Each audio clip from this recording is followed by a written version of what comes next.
Revista de empregadas domésticas em condomínio de luxo causa polêmica em Goiânia. Governo do Rio pede apoio das Forças Armadas para os Jogos Olímpicos. Presidente Michel Temer troca o comando da Petrobras. Em defesa no Conselho de Ética, Eduardo Cunha diz que vai voltar para a Câmara. Acidente com avião egípcio no Mediterrâneo pode ter sido atentado. E a alta tecnologia e os exames genéticos no combate ao câncer de mama. Boa noite. A lei que liberava o uso da pílula do câncer foi suspensa pelo Supremo Tribunal Federal. A maioria dos ministros entendeu que o medicamento pode prejudicar o tratamento dos pacientes e não pode ser fabricado sem autorização da Anvisa. A ação para suspender o uso da fosfoetalonamina foi feita pela Associação Médica Brasileira em caráter liminar. Além da falta de comprovação científica da eficácia e segurança do remédio, a alegação da AMB era de que, com a liberação da droga, o país colocava em risco a saúde dos pacientes e abria precedentes para que outras drogas fossem distribuídas sem autorização da Anvisa. A maioria dos ministros concordou. A lei, que foi sancionada em abril deste ano, autoriza pessoas com a doença a utilizarem a pílula do câncer por livre escolha, desde que apresentem um laudo médico com o diagnóstico e assinem um termo de responsabilidade. Agora, a lei aprovada pelo Congresso e sancionada pela presidente Dilma Rousseff está suspensa até que se julgue o mérito da questão, o que não tem data para acontecer. A chamada pílula do câncer foi desenvolvida nos anos 70 na USP de São Carlos e vinha sendo distribuída para pacientes nas últimas décadas. Os estudos sobre a eficácia do medicamento em humanos ainda estão em andamento. Paula, que tem um câncer raro na mão, tomou o medicamento por um mês e diz ter sentido melhoras. Para mim é uma tristeza, né? Estava com uma esperança. E como muitos também, porque você tem um ânimo que você está tendo, pelo menos você está tentando ser curada. E no meu caso, caiu tudo novamente, né? Para evitar furtos, um condomínio de luxo em Goiânia adotou uma medida no mínimo polêmica. Seguranças revistam as bolsas de todas as empregadas domésticas na entrada e na saída do trabalho. Empregadas deste condomínio de luxo conversaram com a nossa equipe sem mostrar o rosto, com medo de represálias. Todas relatam que a revista é humilhante. Foi constrangedor demais. Eles fizeram as funcionárias tirar tudo de dentro das bolsas, mandou colocar tudo dentro de tipo uma bacia. Eu acho que a gente deveria ser mais respeitada. Eles tiram tudo, catalogou filtro solar, marca de celular, brinco de bijuteria. Tem homem na hora, talvez a gente está com peças íntimas, né, que não pode nem ficar mostrando, tem que tirar e pôr lá para ver, para todo mundo olhar, né? Então a gente fica assim, sem graça, porque é uma coisa assim que eu acho que não precisava da gente estar passando por isso. O caso teve uma grande repercussão nas redes sociais. Revoltada, uma moradora postou mensagens relatando a ação grosseira da segurança, que diz fazer a vistoria para evitar furtos nas mansões. Até os modelos dos celulares e cosméticos usados pelas funcionárias ficavam registrados em planilhas. A ideia de abrir, vasculhar e anotar tudo que tem dentro da bolsa foi decidida em assembleia pela maioria dos moradores. Mas com a repercussão negativa do caso, o condomínio voltou atrás. E a empregada agora está obrigada apenas a abrir a bolsa sem tirar nada de dentro ao chegar e sair do trabalho. Este advogado diz que revistas pessoais estão dentro da lei, mas que não podem expor a intimidade de mulheres. Isso é abominável. Você exigir que o trabalhador vire a bolsa. Os meus pertences pessoais, coisas íntimas da minha vida, do meu cotidiano, estão ali dentro. Então é possível pleitear na Justiça do Trabalho uma indenização e até mesmo a rescisão do contrato por um excesso do empregador. O condomínio, que é um dos maiores e mais luxuosos de Goiânia, disse por meio de nota que apenas estendeu às mulheres a revista que desde sempre é feita nos homens. O Rio de Janeiro vai ter um reforço militar de outros estados durante os Jogos Olímpicos. É que o estado enfrenta um aumento nos índices de criminalidade. Pelo 4º mês consecutivo, o número de homicídios subiu. Hoje, mais uma criança foi baleada durante um tiroteio entre traficantes numa comunidade no centro da cidade. Uma criança de 9 anos estava a caminho da escola, mas foi parar no hospital. Ela foi atingida por uma bala perdida durante confronto entre policiais e traficantes no centro do Rio. Mais de 60 pessoas já foram atingidas por balas perdidas esse ano no estado.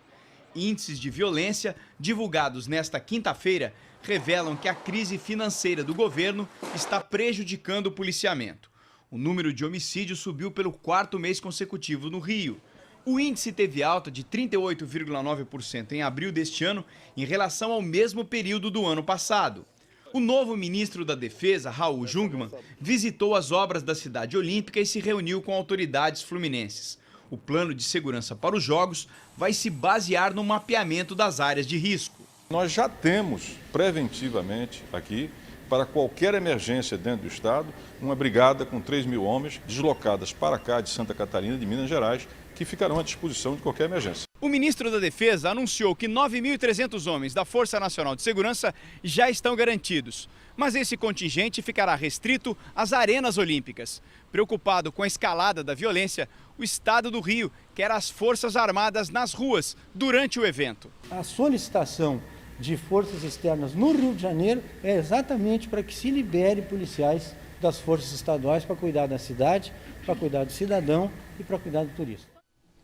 O presidente afastado da Câmara, Eduardo Cunha, se defendeu hoje no Conselho de Ética. Cunha voltou a negar que tivesse conta no exterior quando depôs na CPI da Petrobras. O presidente da Câmara, afastado, negou a acusação da Procuradoria-Geral da República de que teria recebido propina por contratos de exploração de petróleo no continente africano. E voltou a alegar que as contas atribuídas a ele são administradas por entidades, conhecidas como trust, que administram recursos em nome de outras pessoas. Eu não tenho nenhuma conta que não seja que esteja declarada no meu imposto de renda. Não existe nenhum elemento de prova que eu seja titular, proprietário de patrimônio, dono da conta, possa movimentar a conta. Eu não detenho conta. Existia o trust, a qual o patrimônio não me pertence, não sou eu o autorizado, nunca fui à movimentação de conta bancária. Cunha não quis entrar em detalhes sobre os gastos com cartão de crédito da família no exterior. Disse que o cartão pertence à mulher dele, a jornalista Cláudia Cruz. Minha esposa não é investigada no Conselho de Ética, nem parlamentar ela é. O clima tenso do depoimento resultou em diversos bate-bocas entre deputados. Presidente, não aceito isso, presidente. Eduardo Cunha ameaçou apresentar um recurso pedindo mais uma vez a substituição do relator no Conselho de Ética por uma suposta infração ao regimento interno. E mesmo com o mandato suspenso pelo Supremo Tribunal Federal, prometeu voltar a frequentar o gabinete dele, aqui na Câmara, já a partir da próxima semana. Eu estou suspenso do exercício do mandato e não de frequentar a Câmara. Vocês me encontram no gabinete 510 lá em algum momento. O ex-ministro do governo Fernando Henrique Cardoso, Pedro Parente, será o novo presidente da Petrobras. Ele aceitou o convite feito pelo presidente interino Michel Temer. O novo presidente da Petrobras veio direto de Nova York, onde participava de um seminário para reunir-se com o presidente interino Michel Temer. Pedro Parente foi convencido pelo ex-presidente Fernando Henrique Cardoso a voltar a um cargo público 14 anos depois.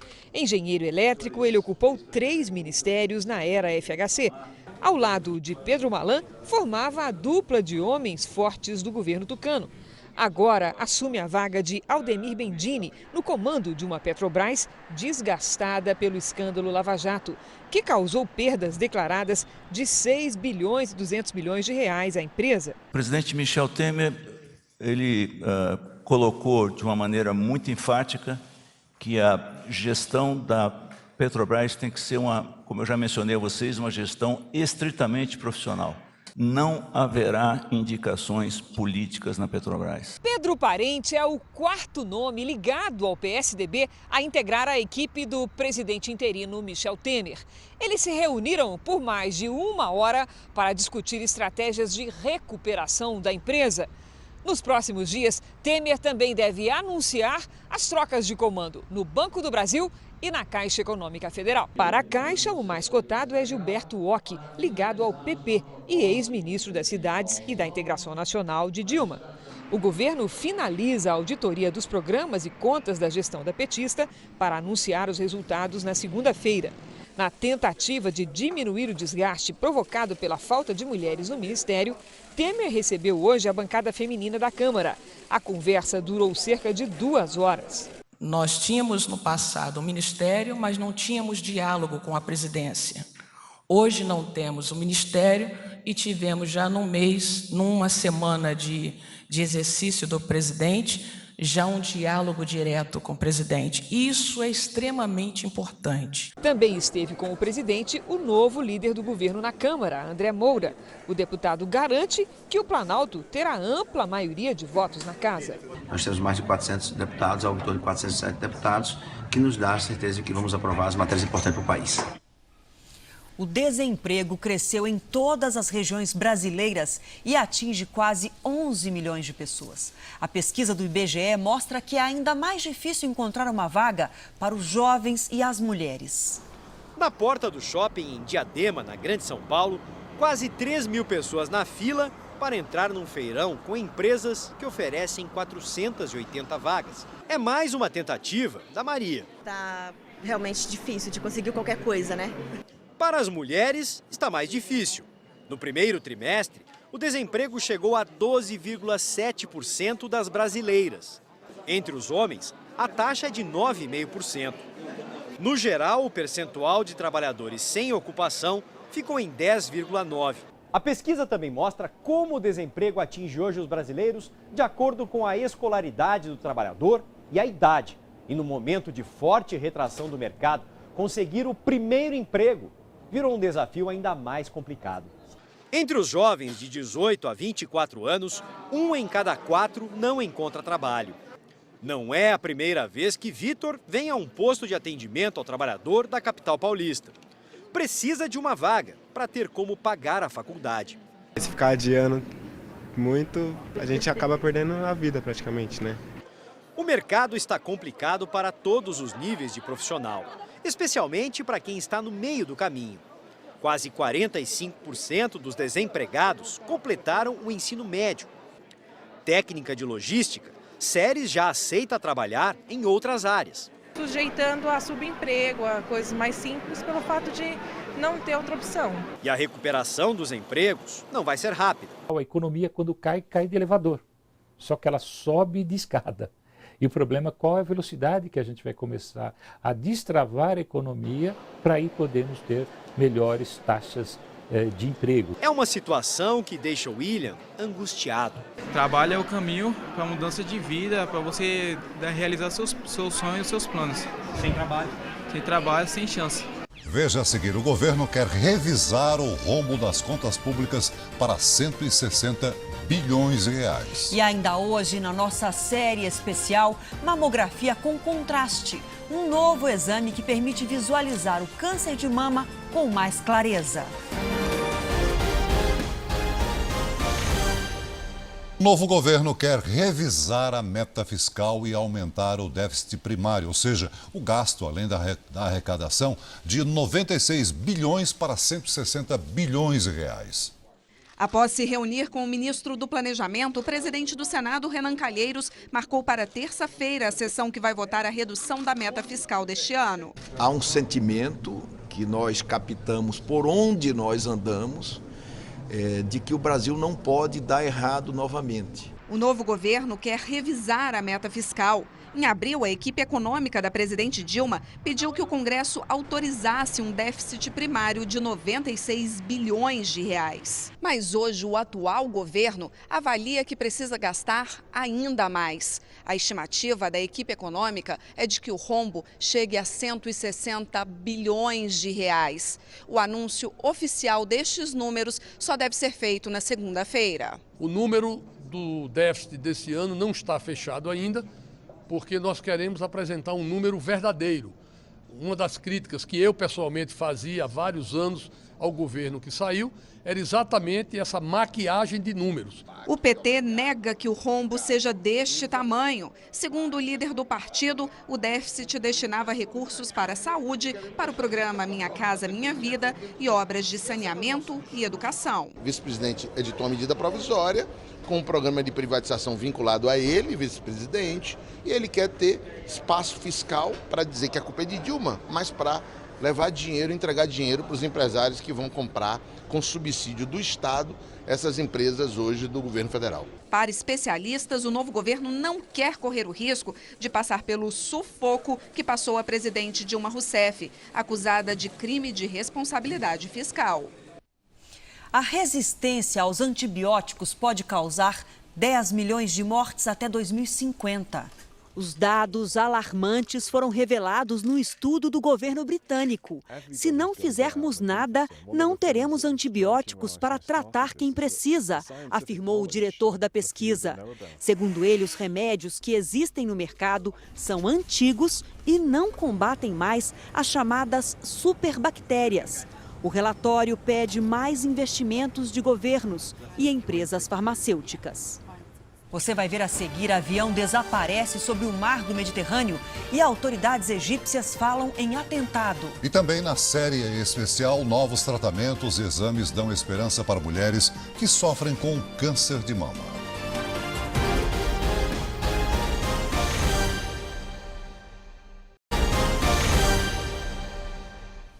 Autoridades no Egito dizem que um ataque terrorista é a causa mais provável do acidente com o avião da Egypt Air. O Airbus, com 66 pessoas a bordo, desapareceu dos radares durante um voo entre Paris e Cairo. Enquanto no mar Mediterrâneo, equipes buscam por pistas do voo 804, nos aeroportos da França e do Egito, familiares esperam por notícias. O avião da Egypt Air saiu de Paris em direção ao Cairo e sumiu dos radares pouco depois de entrar no espaço aéreo egípcio. A última comunicação com o piloto aconteceu quando a aeronave ainda sobrevoava a Grécia. Nenhum sinal de emergência foi emitido. Entre os passageiros, 30 egípcios e 15 franceses. A aeronave, que estava a mais de 11 mil metros de altura, fez uma manobra brusca de 90 graus para a esquerda. Em seguida, girou 360 graus à direita, caindo para uma altitude de pouco mais de 4.500 metros e desapareceu. As autoridades informaram que o avião passou por todos os procedimentos de segurança e manutenção antes de partir de Paris. Informações iniciais apontam que nenhum passageiro a bordo estava na lista de procurados por terrorismo, mas os investigadores não descartam que manobras improváveis possam indicar um atentado. É mais provável que seja um ato terrorista do que uma falha mecânica, afirmou o ministro da Aviação egípcio. O Airbus A320 fazia o 5º voo do dia. Este é o segundo incidente com o avião da Egypt Air só este ano. Em março, um Airbus 320 foi sequestrado e desviado para o Chipre. Reviravolta na disputa presidencial dos Estados Unidos. Pesquisa da Fox News coloca Donald Trump à frente de Hillary Clinton. A notícia logo virou destaque. É a primeira vez que o pré-candidato Donald Trump aparece à frente da possível rival democrata. Segundo a última pesquisa da Fox News, se as eleições fossem hoje, o temido republicano venceria Hillary Clinton com 3 pontos de vantagem. No mês passado, ela era a favorita, com diferença de 7 pontos percentuais. A pesquisa da emissora americana revelou ainda que os eleitores acreditam que tanto Hillary como Trump fariam de tudo para vencer e que eles não têm o menor apego a valores morais. Já se a disputa fosse com Bernie Sanders, Trump perderia a batalha. Pelo menos 23 pessoas ficaram feridas num festival de touradas no Peru. 9 pessoas foram levadas para hospitais da região de Huancavelica, no centro do país. E autoridades locais pediram para que as clínicas fiquem em alerta para um número grande de feridos. Em outra cidade, a 200 quilômetros dali, um toureiro morreu. A expectativa do governo de mexer nas regras da aposentadoria tem feito muita gente procurar o INSS em busca de informações. A dúvida é: vale a pena apressar a aposentadoria ou é melhor esperar as mudanças? Seu Geraldo sabe que hoje é possível se aposentar de 3 maneiras: por idade, por tempo de contribuição ou pelas fórmulas 95 para homens e 85 para mulheres, que seriam a soma da idade com o tempo de contribuição. Ele tem 59 anos e 34 de contribuição, ou seja, faltam quase 2 anos para a fórmula 95. Mas, se o governo federal mudar as regras, o gerente administrativo prefere não esperar e se aposentar de uma vez, apesar de perder metade da renda por causa do fator previdenciário. Eu não tenho a idade e não tenho tempo também ainda. Então vou ser obrigado a ir no INSS, requerer a minha aposentadoria, temendo uma mudança que me prejudique mais do que eu já estou sendo prejudicado. Desde que foi anunciada a possibilidade de mudanças na aposentadoria, o movimento aumentou nas agências do INSS. Os trabalhadores querem saber o que é melhor: esperar as novas regras ou aposentar de uma vez. Este advogado recomenda cautela, não vê motivos para ninguém correr para se aposentar. A pessoa que já tem o direito adquirido, ela pode ficar tranquila que o direito dela estará mantido. Se vier uma regra que não crie uma transição e permita a ele um pedágio para ele trabalhar menos tempo, claro, um pouco mais do que ele iria trabalhar, mas menos do que os outros que estão ingressando no sistema, ele pode, inclusive, ter uma disputa judicial.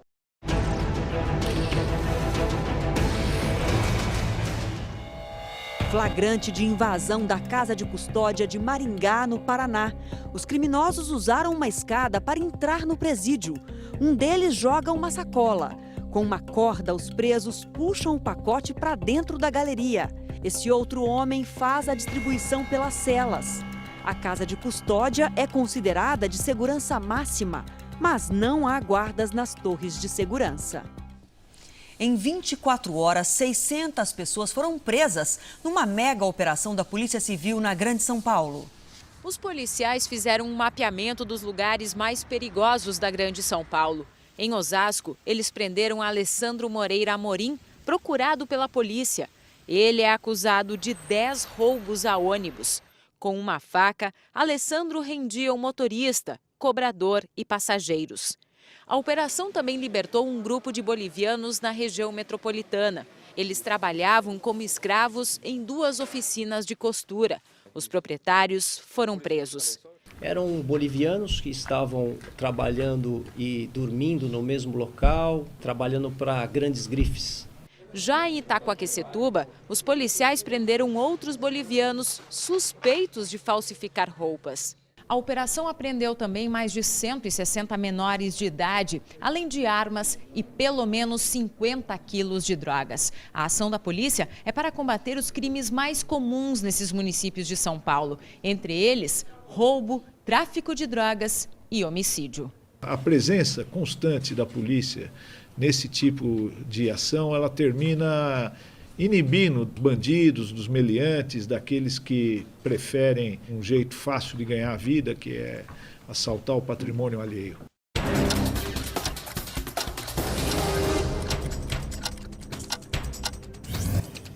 Em Santa Catarina, o subsecretário de Urbanismo de Campos Novos, Geraldo Mafioletti, morreu durante uma vistoria de obra. Ele e mais 2 funcionários caíram dentro de um buraco por causa de um deslizamento de terra. Os funcionários foram socorridos com vida e encaminhados ao hospital com fraturas pelo corpo. Termina amanhã a campanha de vacinação contra a gripe H1N1 para o chamado grupo de risco. Crianças de até 5 anos, gestantes e idosos.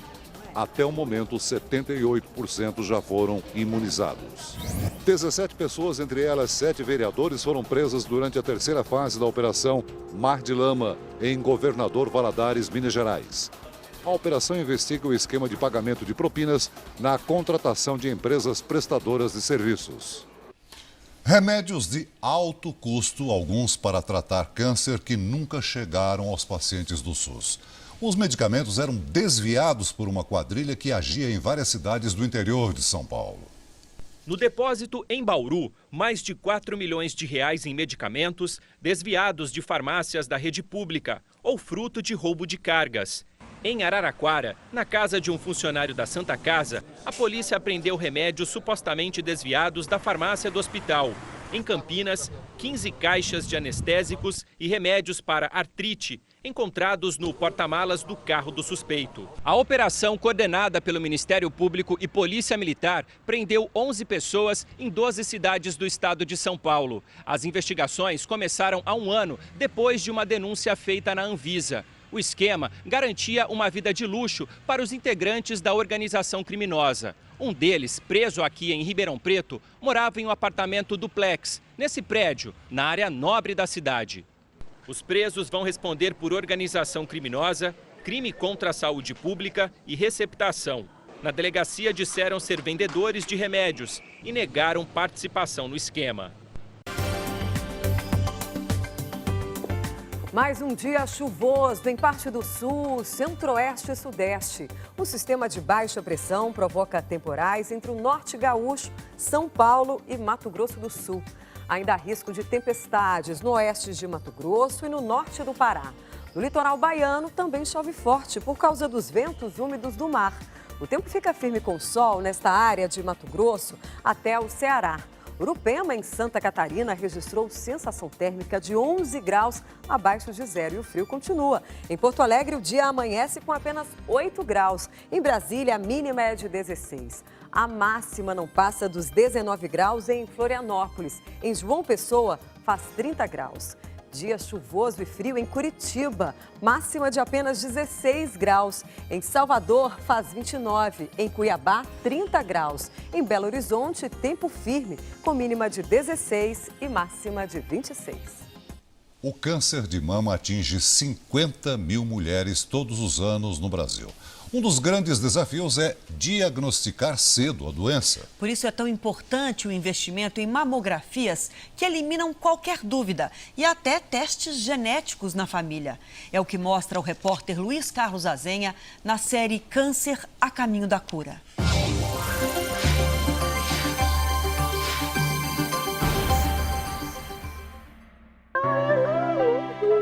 Um abraço de alívio. É a notícia que toda mulher quer ouvir. O exame deu negativo. Tá tudo bem.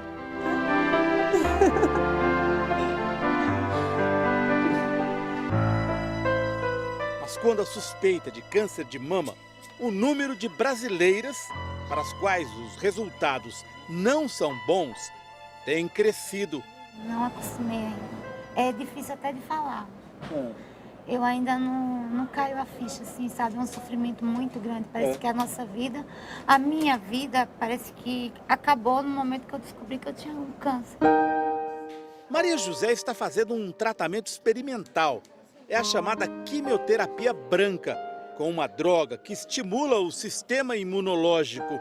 Ela está otimista. Na palpação, o tumor sumiu. Eu não conseguia nem tocar. Aqui então era grande? Sim, é grande, tamanho do limão, até por cima da roupa dá pra ver. E aí não tem mais nada? Não tem mais nada, o médico apalpa, também não acha. O tratamento acontece num hospital de São Paulo. A ideia é sufocar o tumor. O tumor não tendo vascularização, ele não tem oxigenação, ele para de crescer. Lucy dá uma boa notícia. Ontem ela estava, acho que com 3 mil e pouco, hoje já está com 20 mil. Leucócitos. Leucócitos são as células brancas do sistema imunológico. Viviane tentou 4 vezes a quimioterapia tradicional, sem resultado. Por isso decidiu participar do experimento, mas já foi avisada pela médica. Vai perder a mama. Eu vou fazer uma sessão de fotos sem a mama esquerda e depois da reconstrução eu vou fazer sessão de fotos, eu vou postar. E se Deus me permitir, eu quero dedicar a minha vida ajudando mulheres com câncer. Todo ano, 50 mil mulheres brasileiras recebem a má notícia. Uma das dificuldades para conseguir o diagnóstico precoce é que ainda existe medo de enfrentar a mamografia.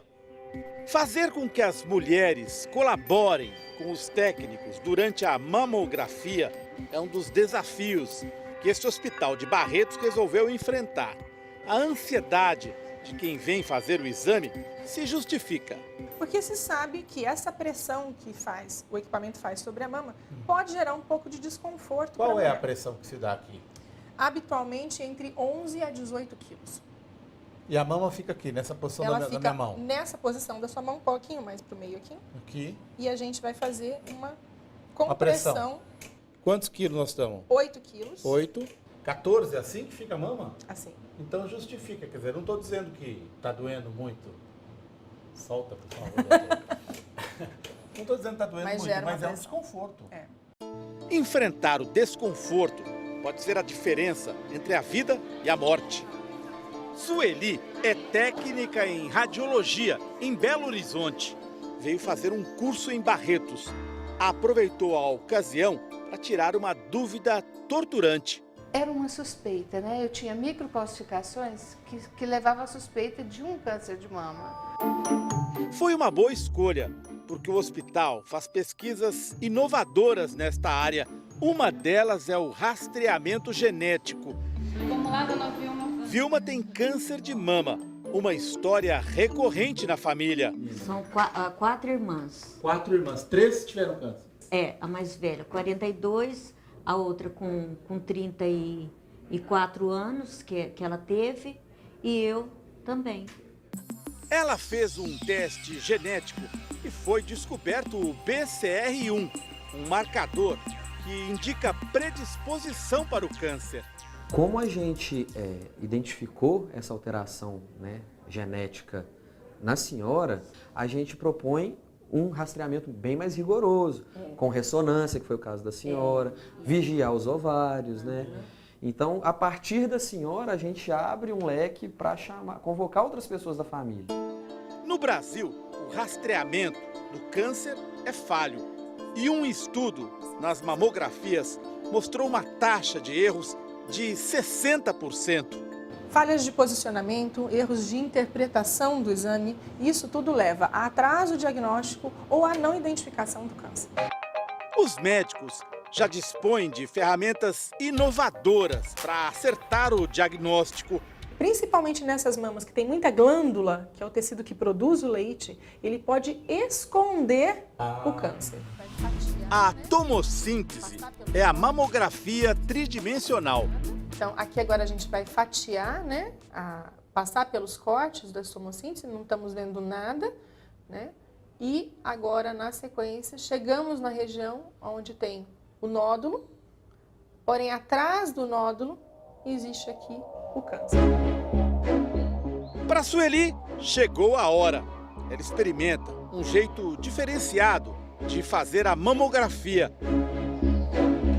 Depois que é colocada na posição, Sueli fica sempre de olho no vídeo, que tem a função de deixar a mulher relaxada. E quanto mais relaxada, mais confortável durante o exame ela estiver, mais ela vai colaborar conosco. É por isso que a senhora, quando traz a moça aqui, a senhora traz a moça para sentar e ver uma coisa bonita, é isso? Exatamente isso. O exame feito por Sueli foi sofisticado. É a mamografia espectral com contraste, destinada a mulheres que fazem parte do grupo de risco. Finalmente, vai acabar uma dúvida que já dura 2 anos. Sueli, esse aqui é o seu exame. Isso é de verdade, né? Então aqui a gente tem essa área, a área onde havia o foco de microcalcificações. Então, quando eu vou subtraindo isso, ó, tá vendo? Não sobra nada. Aqui não tem nenhum tipo de realce. Olha só. Em nenhum dos lados, nem na mama direita, nem na mama esquerda. Eu não tenho nada aqui que seja suspeito, tá vendo? Ou seja, a Sueli pode dormir tranquila? A Sueli pode dormir tranquila. Ai, que maravilha.